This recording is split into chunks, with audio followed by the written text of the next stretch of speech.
আলামিন মিশনে একাদশ শ্রেণী বিজ্ঞান বিভাগ এবং কলা বিভাগে ভর্তির জন্য সুবর্ণ সুযোগ। দীর্ঘ প্রতিক্রিয়ার পর আপনাদের কাছে একটা খুব গুরুত্বপূর্ণ আপডেট আলোচনা করব। তো যারা কোনো কারণে প্রবেশিকা পরীক্ষা দিতে পারেননি তাদের মাধ্যমিকের নাম্বার দেখে আপনারা ফর্ম ফিল আপ করতেই পারবেন। বিজ্ঞান বিভাগ অর্থাৎ সায়েন্সের জন্য এবং আর্টসের জন্য কোনো প্রবেশিকা পরীক্ষা দিতে হবে না, সরাসরি আপনারা ভর্তি হতে পারবেন। তো কোন কোন ক্যাম্পাসে কত নাম্বার লাগবে সমস্ত জানতে ভিডিওটি অবশ্যই শেষ পর্যন্ত দেখতে থাকুন এবং ভিডিওর ডেসক্রিপশনে হোয়াটসঅ্যাপ গ্রুপে লিঙ্ক দেওয়া থাকে। চাইলে আপনাদের কোনো কিছু জানা থাকলে অবশ্যই সেই গ্রুপে জয়েন হও, আপনারা অবশ্যই আপনার প্রশ্ন করতেই পারেন। তো আপনারা একটা নোটিশ দেখতে পাচ্ছেন, যেহেতু এটা বিগত বছরে এই বছরেরও নোটিশ খুব শীঘ্রই পাবলিশ করা হবে। তো ভর্তি নেওয়া হবে ছাত্র এবং ছাত্রীদের বিজ্ঞান বিভাগে, সীমিত সংখ্যক আসনের ছাত্রছাত্রীদের কলা বিভাগেও ভর্তি নেওয়া হবে, অর্থাৎ খুব কম সংখ্যক আসন রয়েছে, যেহেতু এর আগে প্রবেশিকা একবার পরীক্ষা হয়েছে। তো এই জন্য খুব কম সিট রয়েছে। বিজ্ঞান বিভাগে ভর্তি নেওয়া হবে প্রবেশিকা পরীক্ষার মাধ্যমে, অর্থাৎ আপনাকে লিখিত পরীক্ষা দিতে হবে। যারা সায়েন্সে ভর্তি হতে ইচ্ছুক এবং যারা আর্টসে ভর্তি হতে ইচ্ছুক তাদের কোনো পরীক্ষা দিতে হবে না, অর্থাৎ তারা সরাসরি কথা বলে আপনারা ভর্তি হতে পারবেন। তারপরে আবেদন পাওয়ার যোগ্যতা, অর্থাৎ বিজ্ঞান বিভাগে যারা হচ্ছে মাধ্যমিক পরীক্ষার্থীকে কমপক্ষে 85 নম্বর থাকতে হবে, অর্থাৎ টোটাল সাবজেক্ট মিলে আপনাকে 85 নম্বর পেতে হবে এটা ছাত্রদের। এবং যেটা হচ্ছে বিজ্ঞান বিভাগ 90% থাকতে হবে। ইংরেজি, ভৌতবিজ্ঞান, জীবনবিজ্ঞান এবং গণিত, এই চারটা সাবজেক্ট আপনার যদি 90 নম্বর থেকে থাকে তাহলেও আপনি ফর্ম ফিল আপ করতে পারবেন। এবং টোটাল সাবজেক্ট মিলে যদি আপনার 17 সাবজেক্ট মিলে যদি 85 নম্বর পেয়ে থাকে তাহলে আপনি ফর্মটা ফিল আপ করতে হবে।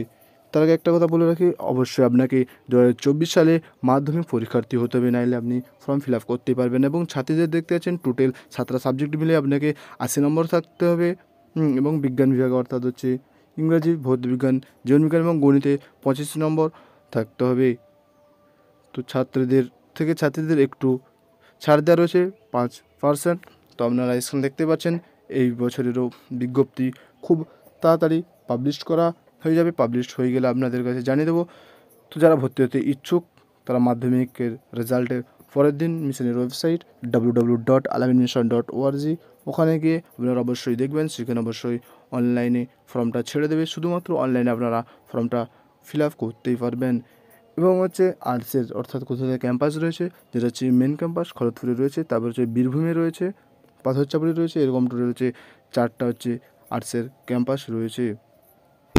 তো আর্টসের ক্যাম্পাস শুধুমাত্র 4টা রয়েছে, খুব কম ক্যাম্পাসই রয়েছে 4টা, অর্থাৎ দক্ষিণবঙ্গে 2টো রয়েছে এবং উত্তরবঙ্গে 2টো।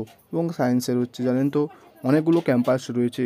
যদি না জেনে থাকেন তাহলে আমার ইউটিউব চ্যানেলে ভিজিট করবেন, সেখানে দেখে নেবেন। সেখানে অর্থাৎ 11-এর ক্যাম্পাস ওয়াইজ একটা ভিডিও দেওয়া রয়েছে, চাইলে আপনারা সেই ভিডিওটি দেখতে পারেন। তো কারা কারা এই আপডেটটা পেয়ে খুশি হয়েছে তা অবশ্যই কমেন্ট করে জানাবেন। এবং আপনাদের যদি মাধ্যমিকে যদি 85 থেকে 90% পেয়ে থাকেন তাহলে অবশ্যই আপনারা দেরি না করে ফর্মটা ফিল আপ করতেই পারবেন। তো আজকের এই ছিল আপডেট। ভিডিওটি শেষ পর্যন্ত দেখার জন্য আপনাকে অসংখ্য ধন্যবাদ। Thank you watching for the video.